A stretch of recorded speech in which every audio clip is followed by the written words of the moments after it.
본문 1절에 이 일 후에 내가 내 천사가 땅 내 모퉁이에 선 것을 보니 땅의 사방의 바람을 붙잡아 바람으로 하여금 땅에나 바다에나 각종 나무에 불지 못하게 하더라 했습니다.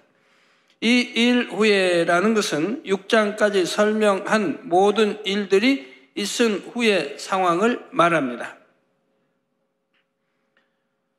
천사들이 바람을 붙잡았다는 것은 손으로 바람을 쥐고 있다는 뜻이 아니죠.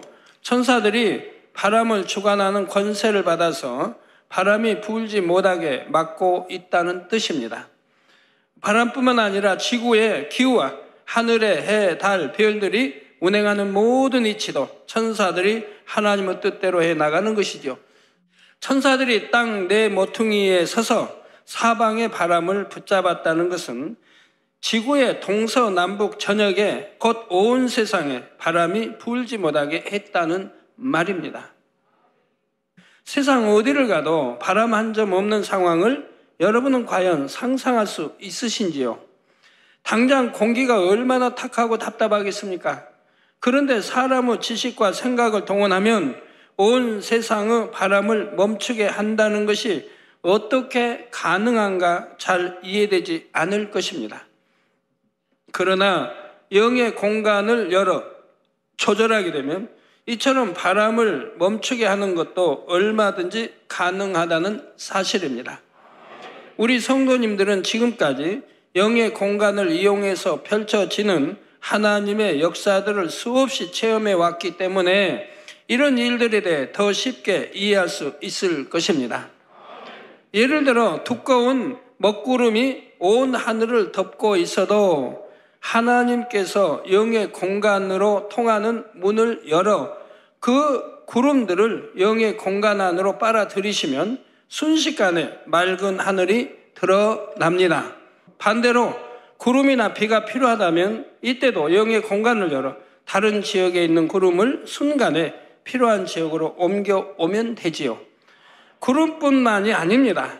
어떤 큰 태풍이 온다 해도 하나님께서 역사하시면 영의 공간을 열어 그 태풍을 빨아들이게 할 수가 있습니다.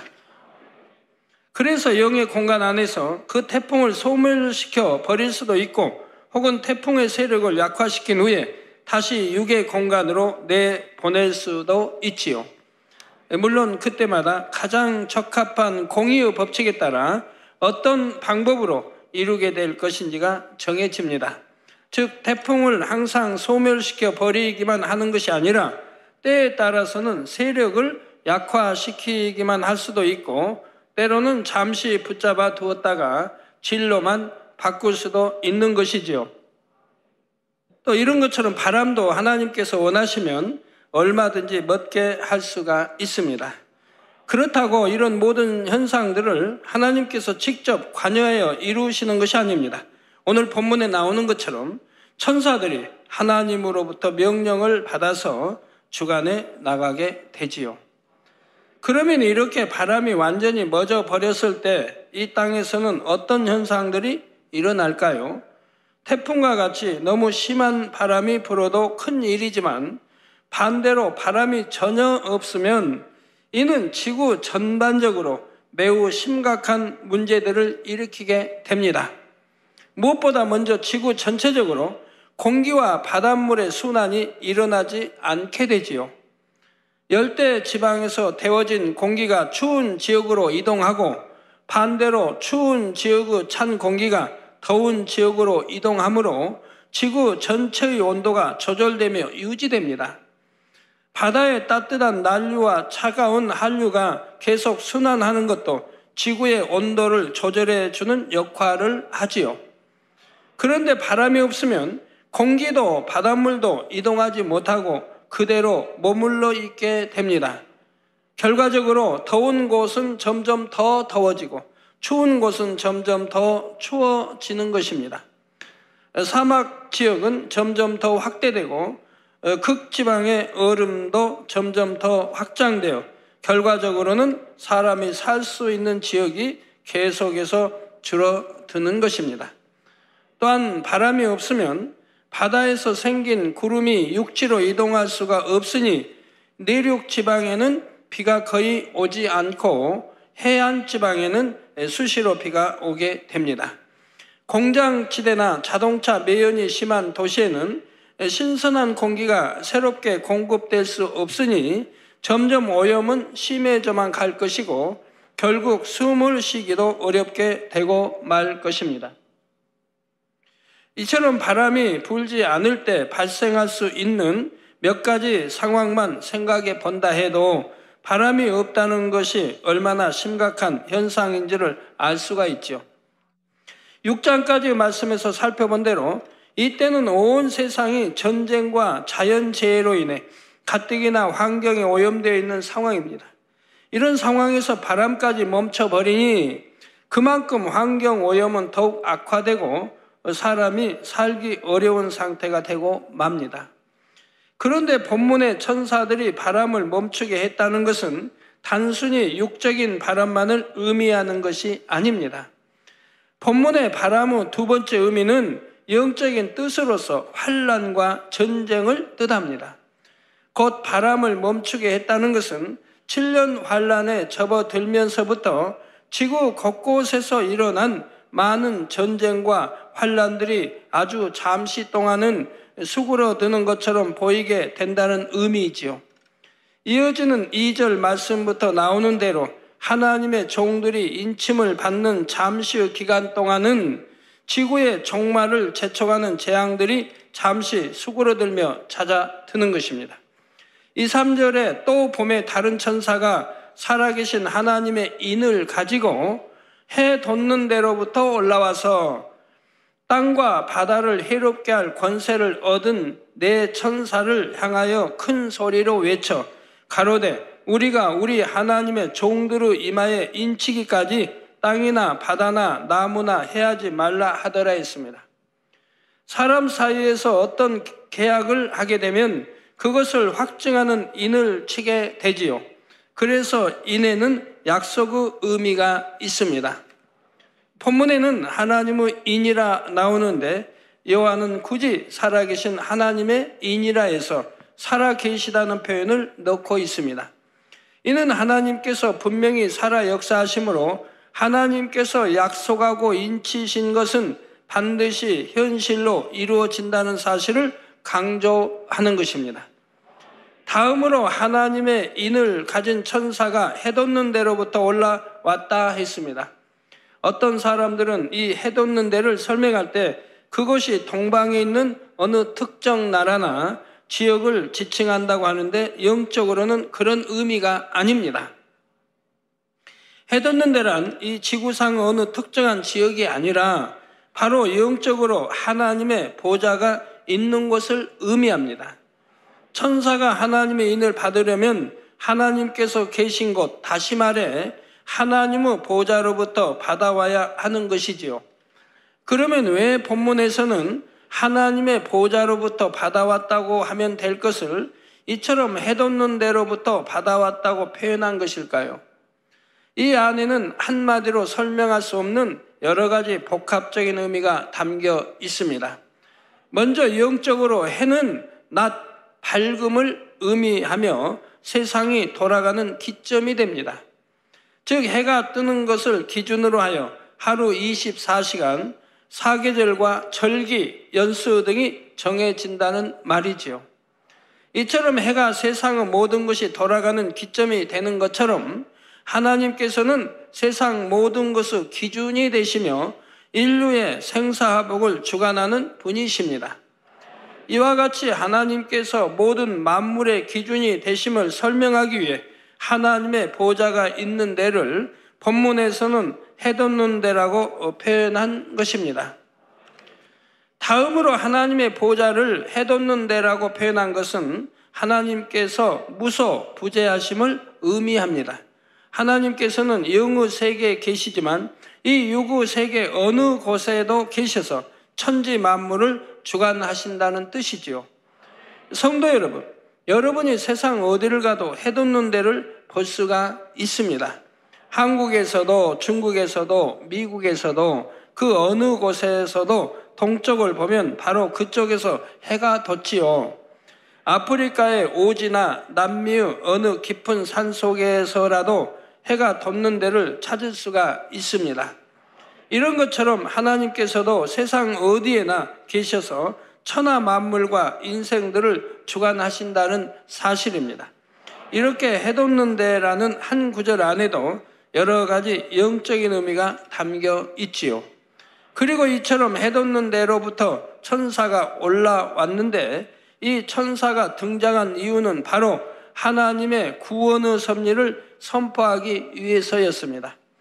즉 온 인류가 멸망해 가는 7년 환난 가운데서도 마지막으로 또 한 번 구원의 기회를 열어주시려는 하나님의 섭리가 남아 있다는 사실입니다.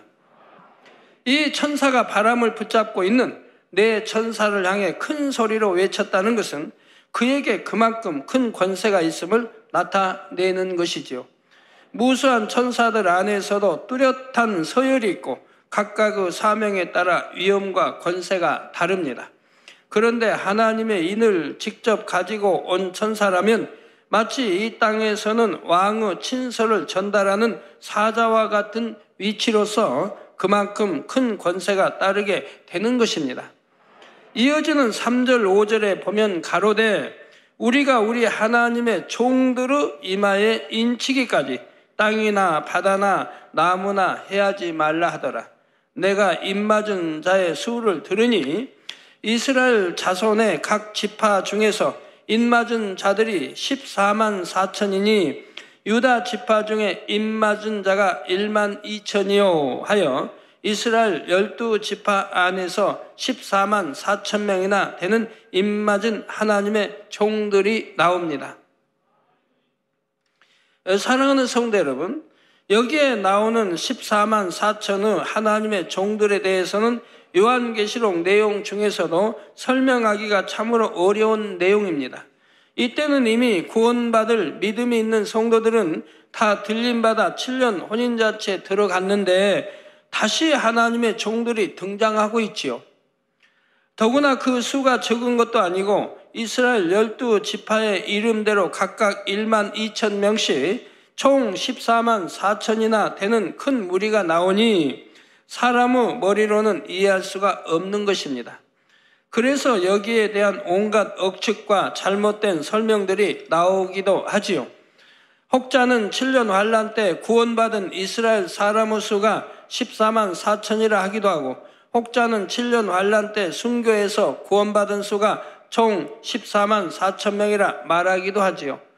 그러나 이는 사람의 생각으로는 결코 알 수 없으며 설명할 수도 없습니다. 오직 성령의 감동함 가운데 성경을 기록해 주관하신 하나님께서 풀어주셔야만 알 수가 있지요. 그러면 이 14만 4천은 과연 어떤 사람들일까요? 한마디로 말하자면 이들은 7년 환난의 기간 동안에 특별한 사명을 받아 하나님의 구원의 섭리를 이루는 종들입니다. 구원의 소망이 모두 끝난 것과 같은 절망의 시대 속에서 다시 한번 구원의 도를 선포하여 이삭 줍기 구원의 섭리를 이루는 것이 바로 이 종들의 사명인 것입니다. 7년 환난 중에 떨어진 영혼들 중에도 보면 이 마음이 강팍해서 주님을 영접하지 않는 것이 아니라 주님에 대해 전혀 들어보지 못했거나 또는 주님에 대해 누군가 제대로 전해주지 않아서 주님을 영접하지 못했던 사람들이 있죠. 자, 예를 들어 예수님에 대해 전혀 들어볼 수도 없는 환경 가운데서 태어나 자란 사람들도 있을 수 있습니다. 이슬람 문화권 중에서도 아주 고립되어 외부 환경에 접할 수 없었던 지역이라면 그곳에는 한 번도 복음을 들어보지 못한 사람들도 있을 것입니다. 그런 사람들 중에도 혹 양심이 선하여 복음을 듣기만 하면 영접할 만한 사람이 있지요.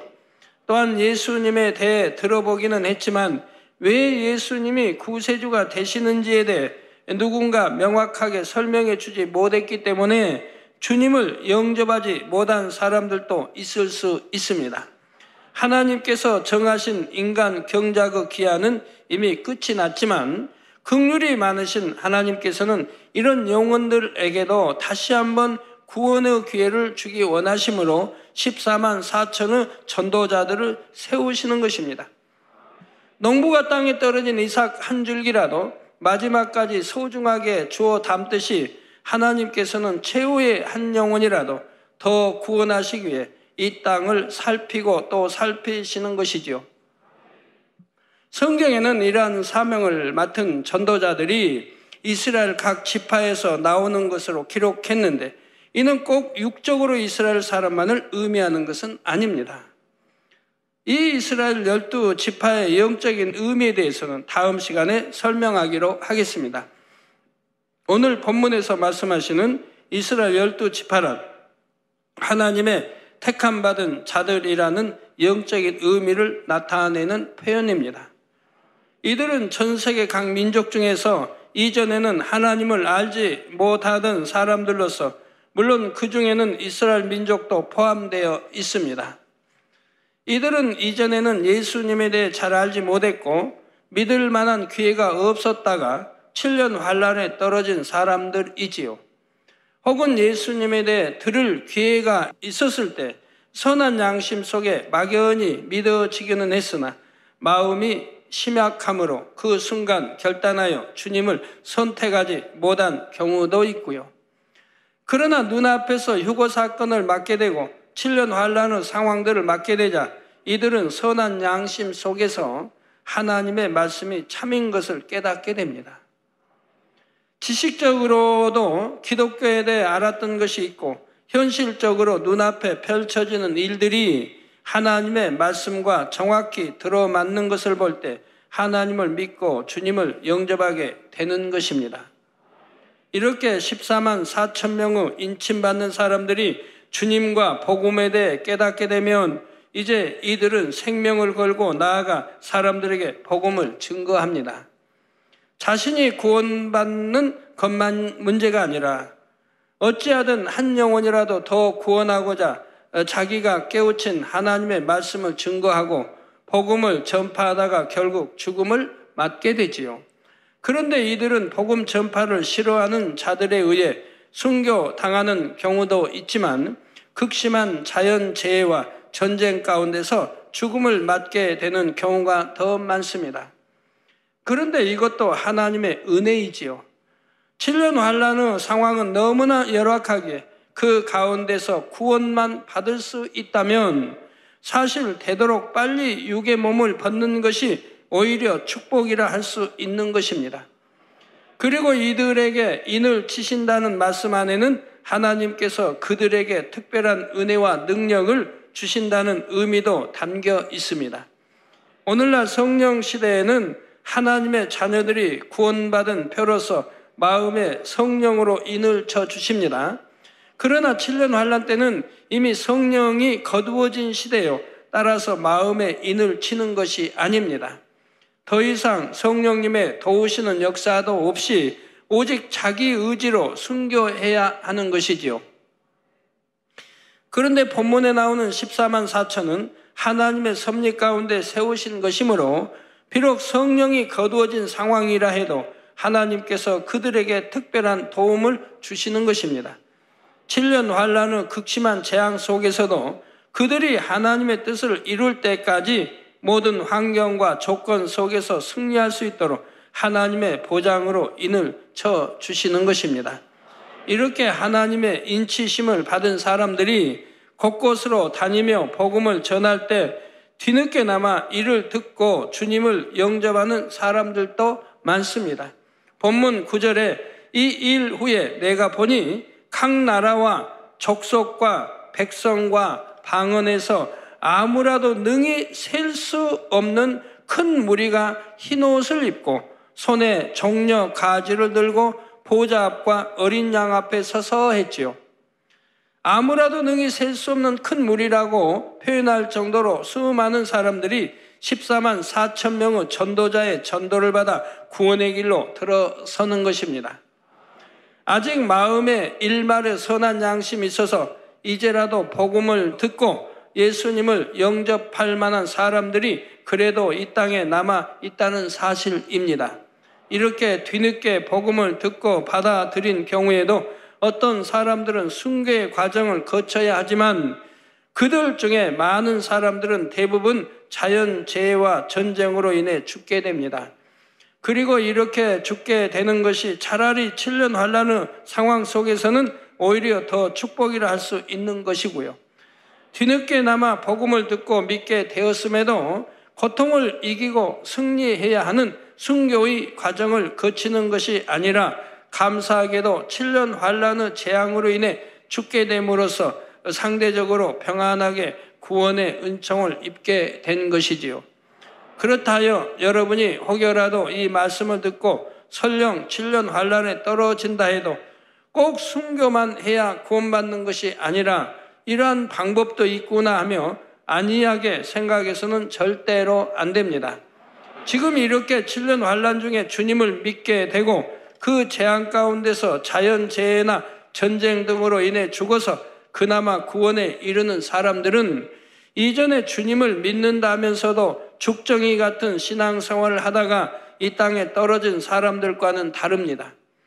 대부분 이전에 예수님에 대해 들어보지 못했거나 복음에 대해 제대로 알지 못해서 또는 믿을 만한 증거가 없어서 마음에 믿지 못했던 사람들이지요.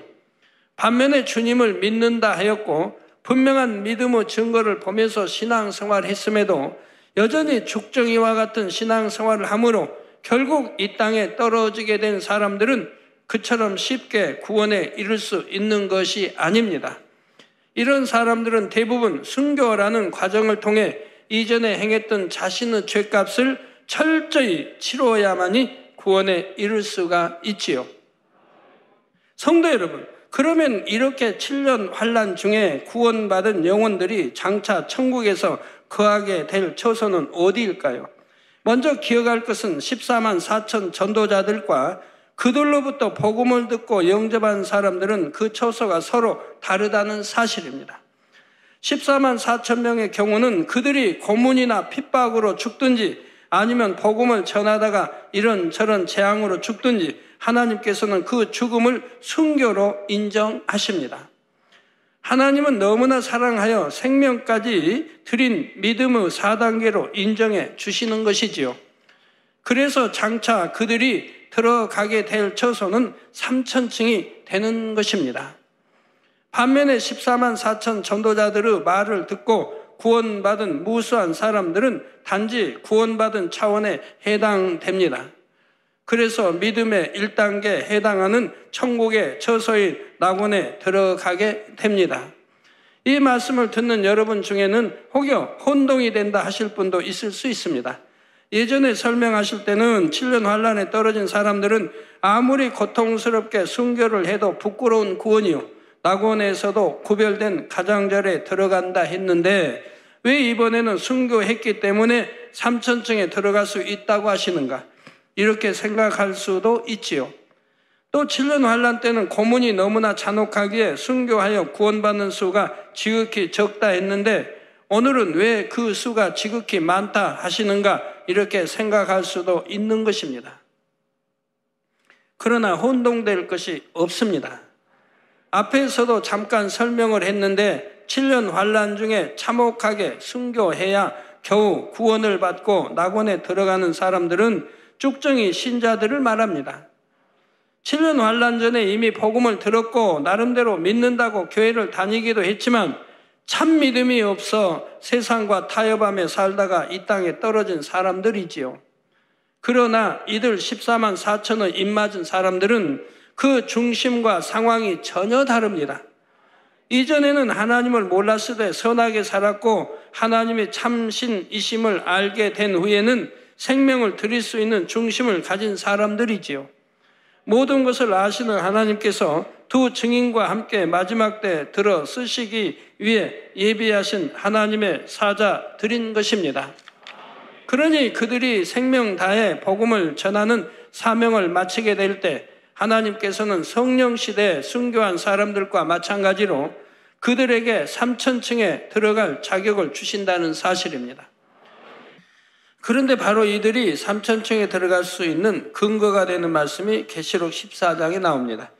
14장 4절 5절에 보면 14만 4천 명의 하나님의 종들에 대해 다시 설명이 나오는데, 이 사람들은 여자로 더불어 더럽히지 아니하고 정절이 있는 자라, 어린 양이 어디로 인도하든지 따라가는 자며 사람 가운데에서 구속을 받아 처음 익은 열매로 하나님과 어린 양에게 속한 자들이니 그 입에 거짓말이 없고 흠이 없는 자들이더라 말씀하고 있지요.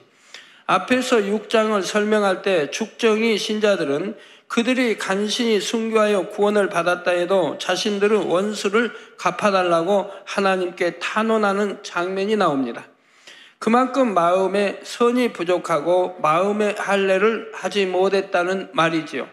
그런데 지금 이 14만 4천의 전도자들은 그 입에 거짓말이 없고 흠이 없는 자들이라 했습니다. 더욱이 여자와 더불어 더럽히지 아니하고 정절이 있는 자라 했는데, 여기서 여자란 세상을 의미하지요. 따라서 세상에 물들지 않고 자신을 깨끗하게 지켰다는 뜻입니다. 또한 어린 양이 어디로 인도하든지 따라간다는 말씀처럼 이들은 주님의 말씀에 오직 순종만 하여 생명을 버리면서까지 주님의 뜻을 따른다는 의미이지요. 그러니 이들이 하나님 앞에서 능히 삼천층에 들어가기에 합당한 자격을 갖춘 사람들이라는 사실을 알 수가 있습니다.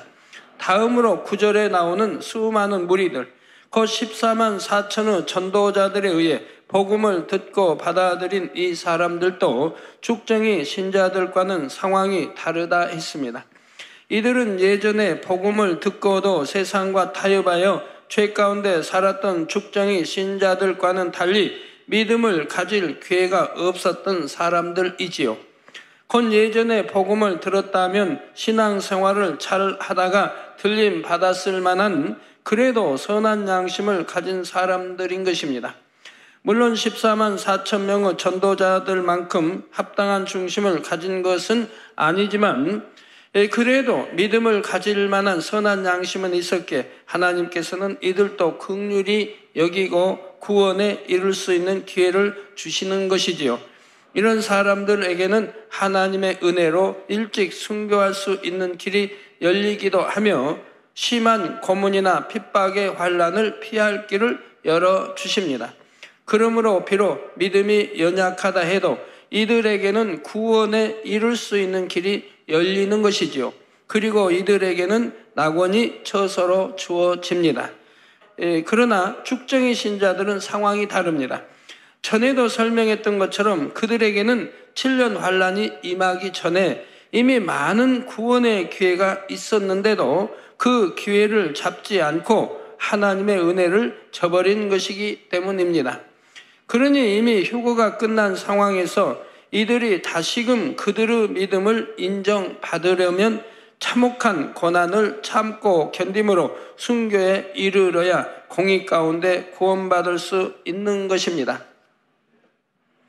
그런데 그 참혹한 고난 중에서 승리하고 믿음을 내보일 사람들이 죽정의 신자들 중에서는 그리 많지 않다는 사실입니다. 그나마 순교했다 해도 그들은 겨우 낙원 중에서도 가장 바깥쪽에 거하는 것만으로 감사하며 만족해야 하는 것이고요. 사랑하는 성도 여러분, 그러면 이제 14만 4천 명의 하나님의 종들에 대해 좀 더 살펴보겠습니다. 본문에 보면 이스라엘 12지파에서 각각 1만 2천 명씩 나오고 그 수를 다 합하면 14만 4천이 됩니다.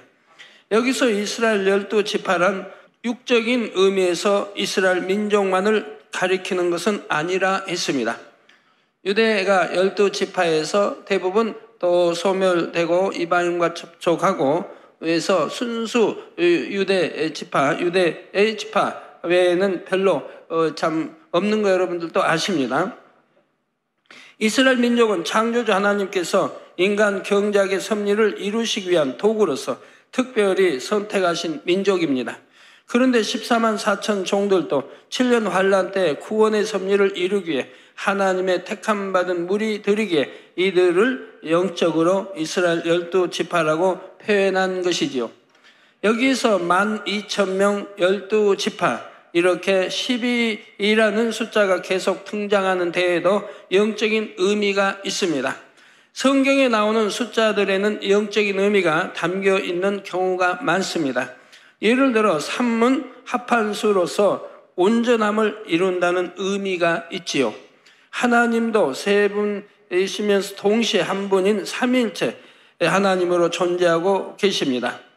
여기 3, 성부 하나님, 성자 하나님, 성령 하나님에서 삼위일체 하나님으로 존재하고 계십니다. 또한 예수님께서 장사한 지 3일 만에 부활하신 것이나 요나가 3일간 물고기의 뱃속에 있었던 것, 예수님께서 받으신 3차례 시험 등이 다 합한수인 3과 연관되어 있습니다.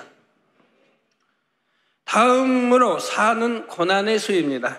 이스라엘 백성들이 광야에서 받은 40년 연단이나 애굽에서 400년 포로 생활 혹은 예수님의 40일 금식처럼 4라는 숫자는 주로 고난과 연관이 있습니다. 다음으로 7은 완전수이지요. 이는 완전함을 의미하는 수로서 하나님께서도 6일 동안 모든 창조를 마치시고 7일째 되는 날에 안식하셨습니다. 하나님께서 응답을 주실 때도 7영의 기준에 맞춰 주신다 했고, 나아만 장군이 하나님 앞에 나와 병을 치료받을 때도 요단강에 7번 몸을 씻었지요. 다음으로 12는 빛의 수입니다. 요한복음 11장 9절에 보면 예수님께서 낯이 12시가 아니냐, 사람이 낯에 다니면 이 세상의 빛을 보므로 실족하지 아니하고 말씀했지요. 하루 24시간 중에 12시는 해가 중천에 있어서 가장 빛이 밝을 때입니다. 이스라엘의 12지파, 예수님의 12제자, 예루살렘의 12기초소, 12진주문, 생명나무의 12가지 실과 등에 바로 이 빛의 수인 12가 연관되어 있지요. 우리 주님은 참 빛이시며 정오의 빛과 같이 가장 밝은 온전한 빛이십니다. 이러한 빛이 되신 주님께서 경작의 섭리를 이루기 위해 육신을 입고 이 땅에 오셨지요.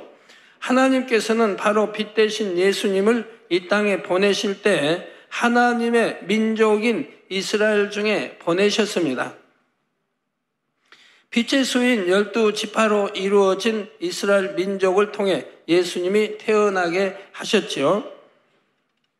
또 예수님의 제자가 12인 것도 이들을 통해 온 세상에 구원의 도가 전파되고 참 빛이신 예수 그리스도가 전파될 것을 의미합니다. 이런 것처럼 마지막 7년 환란의 시점 가운데서 주님을 전파하게 될 하나님의 종들도 12라는 빛의 수에 맞추어 12지파 중에서 12,000명씩 택함 받는 것입니다. 그래서 총 14만 4천 명을 세우시는 것인데, 이처럼 많은 수를 전도자로 세우시는 것은 7년 환란 동안에는 그만큼 복음을 선포할 기간이 아주 짧기 때문이지요.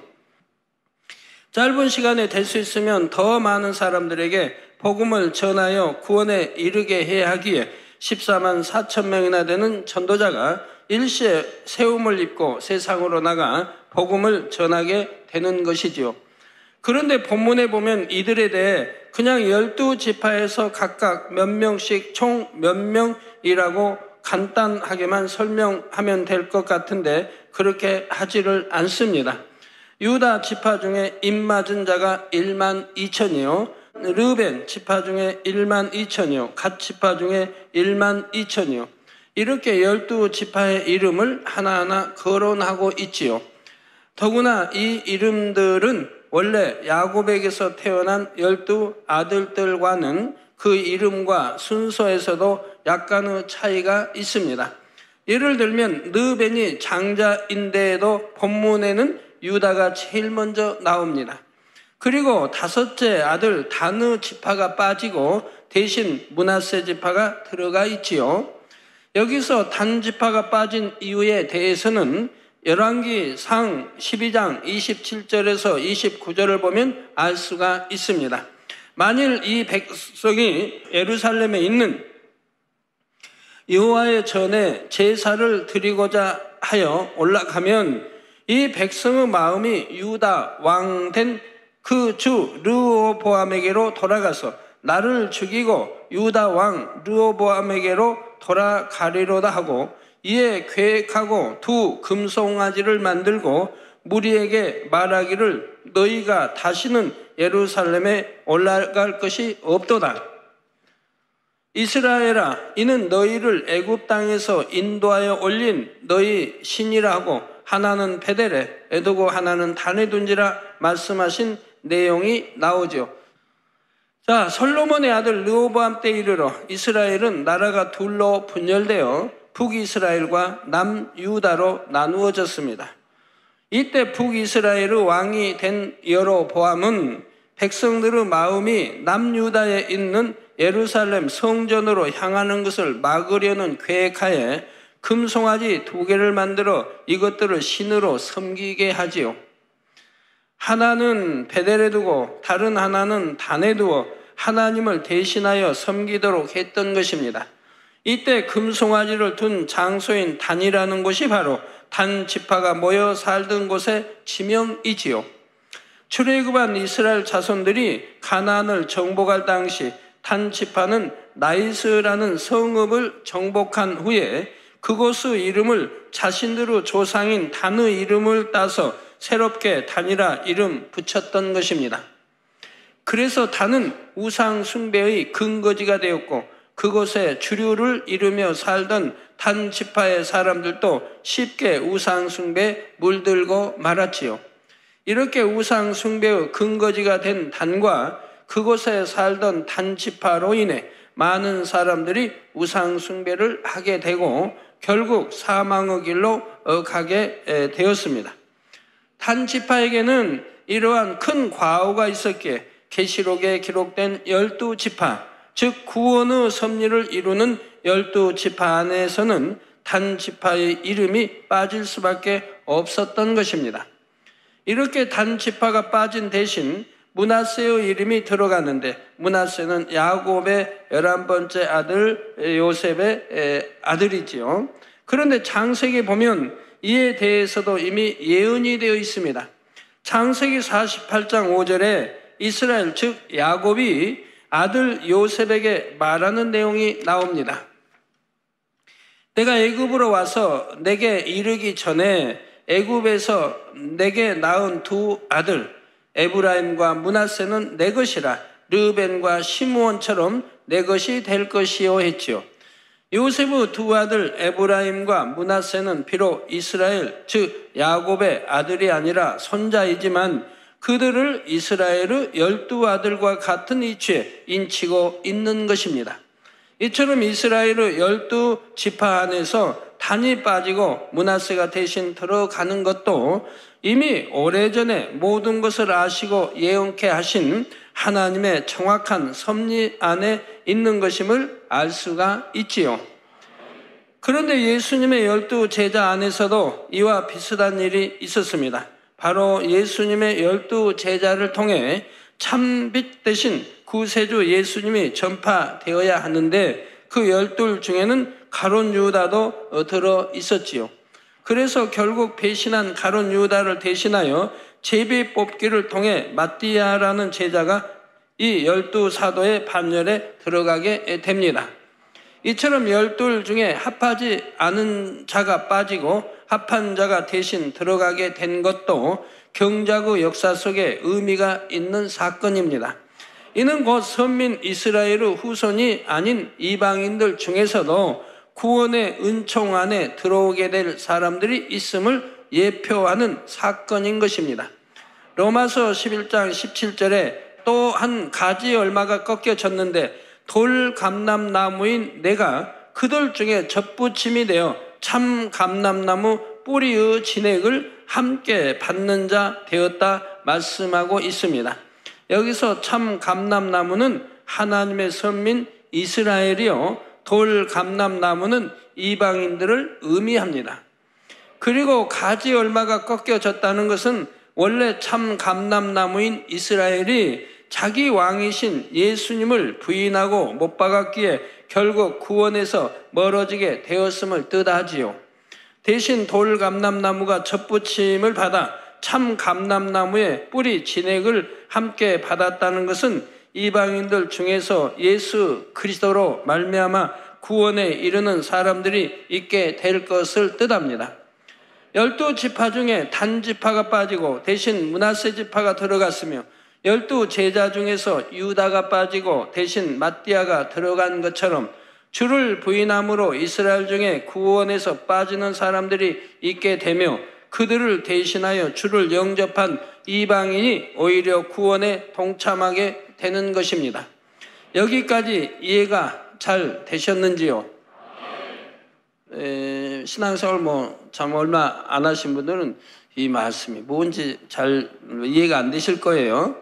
그래도 다 중요한 말씀들입니다. 듣고 듣다 보면 이해가 될 때가 오니까요. 꼭 들으려고 애를 쓰세요. 결론을 말씀드립니다. 사랑하는 성도 여러분, 오늘은 14만 4천 명의 하나님의 종들에 대해 증거했습니다. 7년 환난 중이라도 최후의 한 영혼까지 더 구원하시려는 아버지 하나님의 지극한 사랑의 섭리에 대해 설명을 했지요. 하물며 이처럼 사랑이 많으신 하나님께서 7년 환난이 오기 전에는 얼마나 더 많은 구원의 기회를 주려고 하시겠습니까?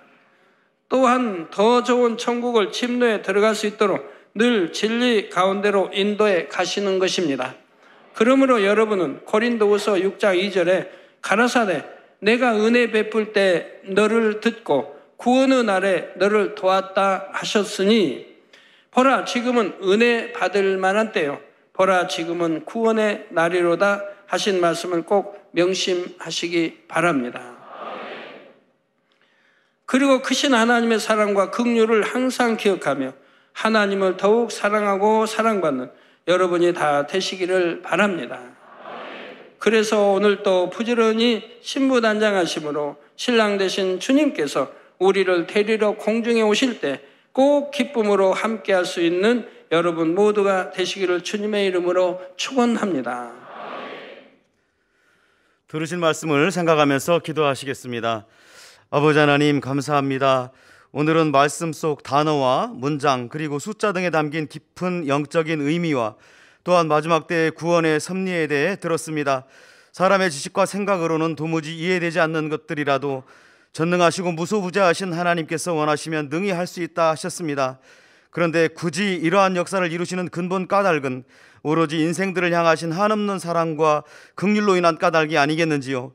그러니 오늘 말씀을 통해 하나하나의 구원의 섭리에 담긴 각각의 공의와 사랑을 깊이 깨달아 더욱 두렵고 떨림으로 온전한 구원을 향해 달려가는 우리 만민이 되게 역사해 주시옵소서. 감사드리옵고 예수 그리스도의 이름으로 기도하옵나이다.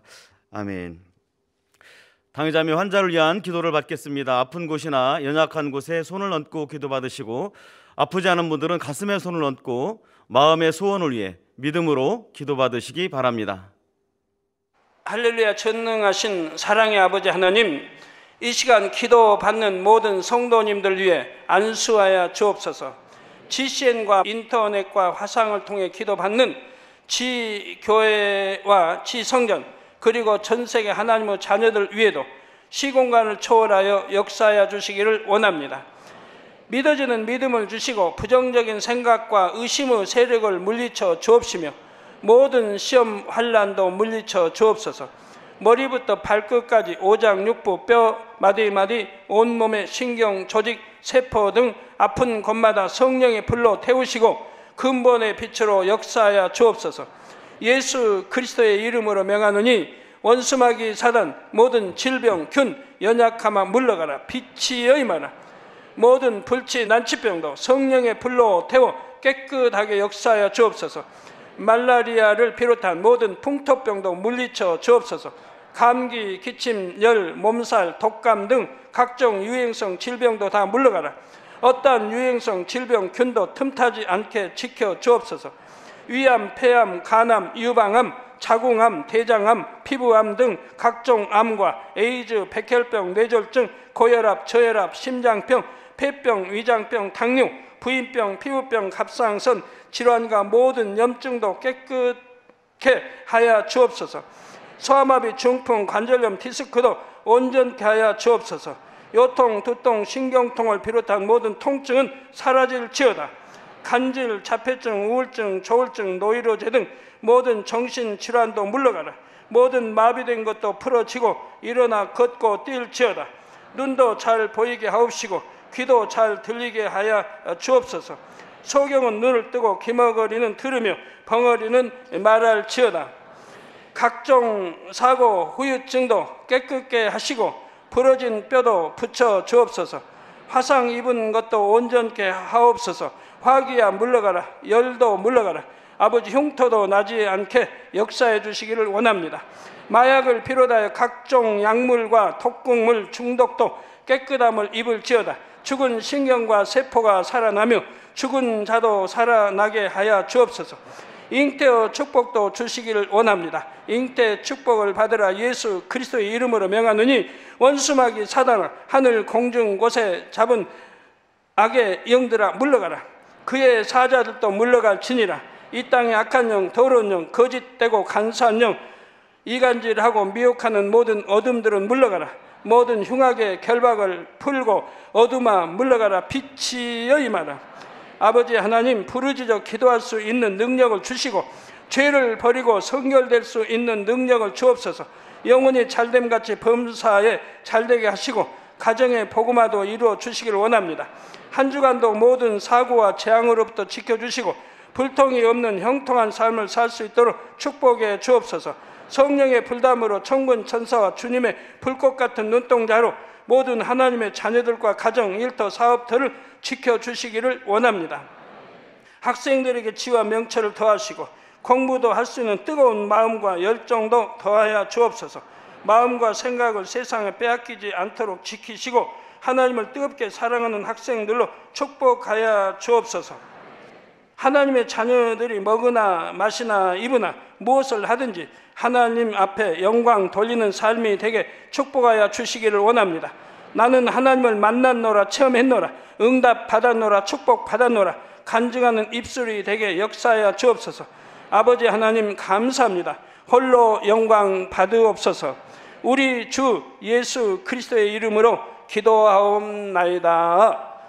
아멘. 만미찬양 161장 주님의 기도를 부르시면서 준비하신 헌금을 드리시겠습니다.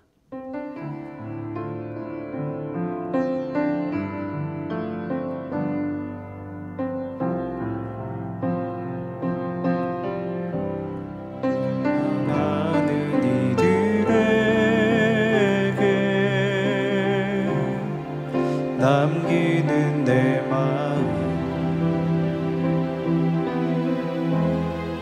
아버지의 크신 사랑이 이들에게 전달되기를 나의 사랑하는 자들아 이 사랑 잊지 말기를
드리신 헌금을 위해서 기도하겠습니다.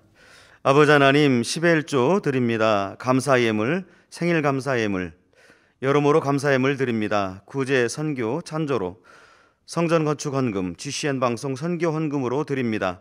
작정했던 예물도 드립니다. 친히 안수하여 누르고 흔들어 넘치도록 축복하시며 마음의 소원, 간구와 기도에 응답해 주시길 원합니다. 가정일터 사업터를 지켜주시고 축복해 주셔서 더 10의 1조가 불어나며 감사의 조건이 넘치는 축복 주옵소서. 행한 대로 심은 대로 30배, 60배, 100배 이상으로 축복해 주시길 원합니다. 주여 감사합니다. 우리 주 예수 그리스도 이름으로 기도하옵나이다. 아멘. 주기도문 하심으로 금요 철야 예배를 마치겠습니다. 하늘에 계신 우리 아버지여, 이름이 거룩히 여김을 받으시오며 나라의 임하옵시며 뜻이 하늘에서 이룬 것 같이 땅에서도 이루어지이다. 오늘날 우리에게 일용할 양식을 주옵시고 우리가 우리에게 죄 지은 자를 사하여 준 것 같이 우리 죄를 사하여 주옵시고 우리를 시험에 들게 하지 마옵시고 다만 악에서 구하옵소서. 나라와 권세와 영광이 아버지께 영원히 있사옵나이다.